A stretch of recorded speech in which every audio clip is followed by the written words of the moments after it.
On this channel, I've had many adventures across Spain, and one thing I've realized is that to really understand why this country is so amazing, we need to delve into its history. But don't worry, this isn't going to be like your average history channel where we get bogged down in every tiny detail. What I want to do is pick out the key turning points, give you the bigger picture, and tie it back to some of the incredible places that we have visited together. Because history isn't just something in the past, it's part of the culture we experience today. It even helps to explain the importance of Latin America and the Spanish-speaking world at large. And who knows, maybe it will give us ideas for future adventures. So let's dive into the story of Spain. It all begins thousands of years ago when tribes and farmers lived on the Iberian Peninsula. Then came the Romans and they left behind roads, aqueducts, and cities like Mérida, where you can still stand in the middle of a Roman theatre today. After Rome fell, the Visigoths ruled. But in 711, the year, not the shop, everything changed. Muslim armies crossed the Strait of Gibraltar and created al-Andalus. Suddenly, Spain became one of the brightest spots in the medieval world. Córdoba was a city of libraries and learning, and the Alhambra in Granada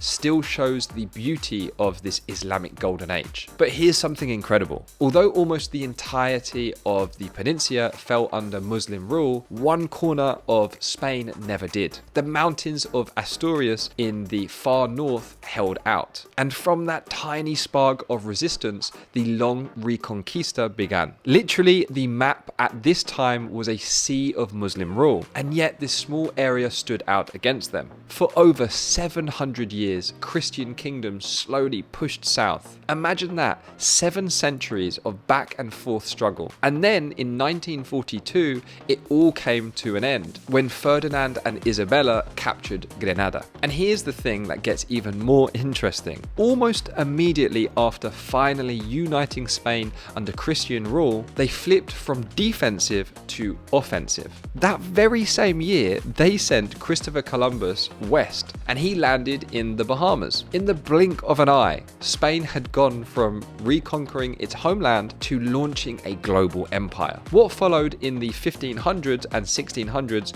was Spain's golden age. Ships poured into Sevilla and Cadiz, carrying silver and gold from the Americas. Writers like Cervantes gave us Don Quixote. Artists like Velázquez painted masterpieces you can still see in Madrid's Prado Museum. And Spain stood as the most powerful nation in the world. But that wealth came at a terrible price. For the indigenous people of the Americas, Spanish conquest brought disease, forced labor, and the destruction of their empires. So while Spain's palaces glittered with New World silver, the lands it conquered suffered. Unlike all great empires, Spain's too began to fade. Wars, rebellions, and rivals like England and France chipped away at its power. By 1898, after losing Cuba, Puerto Rico, and the Philippines, Spain's global empire was gone.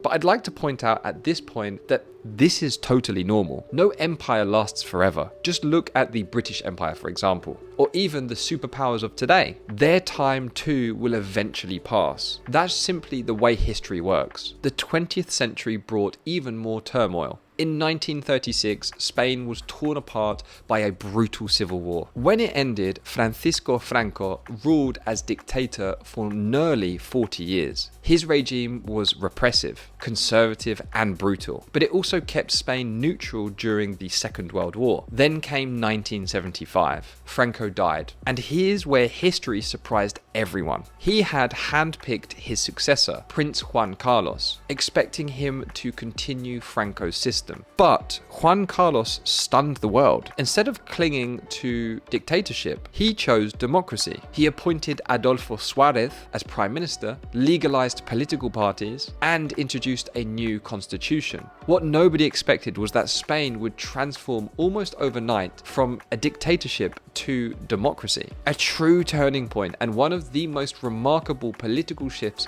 of the 20th century. By the 1990s, Spain was reborn, joining the European Union, hosting the 1992 Olympics in Barcelona, and stepping confidently back onto the world stage, but this time as a democracy. And that's the whirlwind story of Spain. From Romans and Moors 2 conquistadors and kings, to civil war and democracy. This is a country shaped by centuries of conflict, creativity, and resilience. But let's be honest, what we've done here is try to recap the history of an entire country in just one video. We've only just scratched the surface. So, if there's a period of history you'd like me to dive into, whether it's the Reconquista, the Empire, or even the Civil War, let me know in the comments. Thanks so much for watching this week's video. If you enjoyed this, you can check out this one right here. And I'll see you in the next one.